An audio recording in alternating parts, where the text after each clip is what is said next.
অনেকে কি সবাই প্রায় দুঃখিত, কিন্তু যতই দুঃখ লাগুক খারাপ লাগুক লড়াই করতে হবে আর আমাদের স্বাভাবিক জীবনে ফিরতে হবে। তাই জন্য বেশ কিছুদিন ধরে আমি কোনো ভিডিও ছাড়িনি। তো এই ভিডিওটা অনেক দিনেরই তোলা, আবার আমি নতুন করে ভিডিও শুরু করলাম, আজকে থেকে পোস্ট করব। আজকে হচ্ছে যে কি শেয়ার করছি, এটা হচ্ছে আদা রসুন আর কাঁচা লঙ্কা বাটা, দিয়ে দিলাম একটা গোটা লেবু, এখানে 700 গ্রাম মতো চিকেন আছে। দিয়ে দেব সর্ষের তেল, আদা রসুনটা পুরো মিহি করে পেস্ট করবে না, আর দিয়ে দেব পেঁয়াজ কুচি, দিয়ে ভালো করে মেখে নেব। আজকে তোমাদের সাথে শেয়ার করছি গোয়ালানন্দ স্টিমার চিকেন বা চিংড়ি বাটায় চিকেন কষা।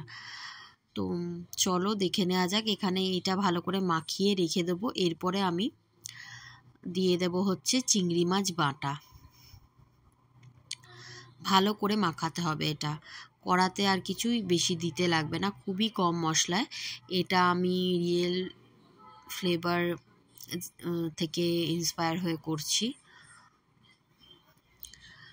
আরও অনেকেরই রেসিপি দেখেছি, কিন্তু আমি এর মধ্যে একটু নতুনত্ব দিয়েছি। এই কয়েকটা বড় চিংড়ি মাছ আমি একটু কুচিয়ে নেব, মিহি করে কুচিয়ে নিয়েছি। আর শুকনো লঙ্কাগুলো ভেজানো ছিল, সেগুলোকেও ভালো করে কুচিয়ে নিয়েছি। এরপরে দিয়ে দেবো চিংড়ি মাছ বাটা। প্রথমে অ্যাড করেছিলাম আদা রসুন কাঁচা লঙ্কা আর পেঁয়াজ কুচি, সর্ষের তেল, সামান্য নুন। এরপরে চিংড়ি মাছটা দিয়েও ভালো করে চিকেনটা বেটে রাখবো তাড়াতাড়ির দিনে। আর এই রেসিপিটা অবশ্য করেই তোমরা গরম ভাতে ট্রাই করবে, কোনো ফ্রাইড রাইস লুচি রুটির সাথে একদমই ভালো লাগে না। এটা শুধুমাত্র ভাতের সাথেই ভালো লাগে। হাতে অনেক সময় অনেক কিছু রান্না করতে ইচ্ছা না করলে, মানে সময় না থাকার কারণে, তখন এইটা করে নিতে পারো। এটা মাখিয়ে কিছুক্ষণ রেখে বাকি ঘরের কাজটা ছেড়ে একবারে দুপুরে ভাত গরম বসিয়ে একটাতে, আর একটাতে এইটা বসিয়ে দিলে আর কিছুই লাগবে না। এরপরে কড়াইতে তেল গরম করে নিয়েছি। এটা যতক্ষণ 1 ঘন্টা মতো মাখানো থাকলে খুবই ভালো, কারণ চিংড়ির রস আর চিকেন একবারে মানে ম্যারিনেট অবস্থাতেই একটু মিলেমিশে যাবে। এখানে এই রান্নাটা পুরোপুরি লো ফ্লেমে হবে। প্রথমে একটু মিডিয়াম বা হাই ফ্লেমে রেখে কষিয়ে নিতে হবে, ভালো করে কষিয়ে নিতে হবে, যাতে চিকেনগুলো হালকা একটু ভাজা ভাজা হয় বা পেঁয়াজটাও ভাজা ভাজা হয়। কিন্তু ওই প্রথমে একবারই নাড়তে হবে, মানে নেড়ে ভাজা ভাজা করতে হবে, আর লো ফ্লেমে রেখে ঢাকা দিয়ে দিতে হবে। মাঝে মধ্যে ঢাকা খুলে দেখতে হবে, কিন্তু চিকেনগুলো আগে ভেজে নিতে হবে। আমি আর একবার নুন অ্যাড করলাম, যেহেতু পুরো নুনটা দেওয়া ছিল না। তো এটা ভালো করে একটু কষিয়ে নেব, কষিয়ে ঢাকা দিলেই জল বেরোবে, পেঁয়াজেরও জল বেরোবে আর চিংড়ি মাছেরও থেকেও জল বেরোয়। এমনিই দেখবে কড়াইতে চিংড়ি মাছ ভাজলে অনেকটা জল মতো বের হয়। তো এটা একবারে লো ফ্লেমে করে দেব। এই দেখো কত জল বেরিয়েছে, আমি এখনও জল অ্যাড করিনি।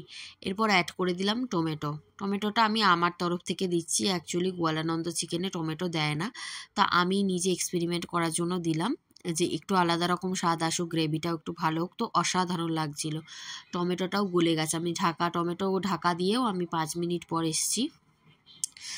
মাঝে মধ্যে নাড়াতে হবে। যদি তোমরা এটা তাওয়ার ওপর রেখে করতে পারো তো ভালো, কিন্তু তাওয়ার ওপর রেখে করা মানে অনেকটা লেট হবে, আর আমার ঠিক মানে মনটা শান্তি হয় না ডিরেক্ট আগুনে বা ডিরেক্ট আছে না রান্না করলে।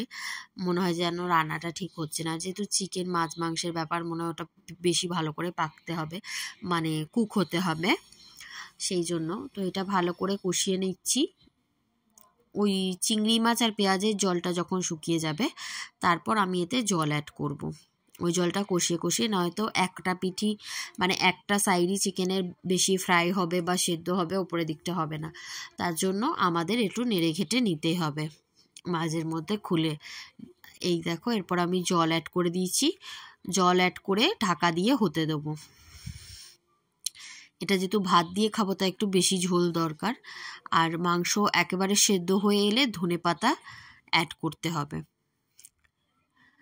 দিয়ে ঢাকা দিয়ে 10 মিনিট মতো রেখে দেবে। রান্নাটা হয়ে গেলেও ঢাকা দিয়ে 10 মিনিট মতো রাখলে, এই দেখো, তারপরে যা গন্ধেই মানুষের খিদে পেয়ে যাবে। দারুণ সুন্দর খেতে হয়। তোমরা যারা চিংড়ি মাছ ভালোবাসো, যাদের অ্যালার্জি হয় না, তারা অবশ্য করে একবার এটা ট্রাই করে দেখো। আমি একটু রেসিপিটা আলাদা রকম করেছি, পুরো অ্যাকোরেট করিনি গোয়ালানন্দর মতো। তো চিংড়ি বাটায় চিকেন কষা বলতে পারো বা গোয়ালানন্দ স্টিমার চিকেন বলতে পারো। আর এইরকম ভিডিও যদি আরও পেতে চাও অবশ্য করে সাবস্ক্রাইব করো।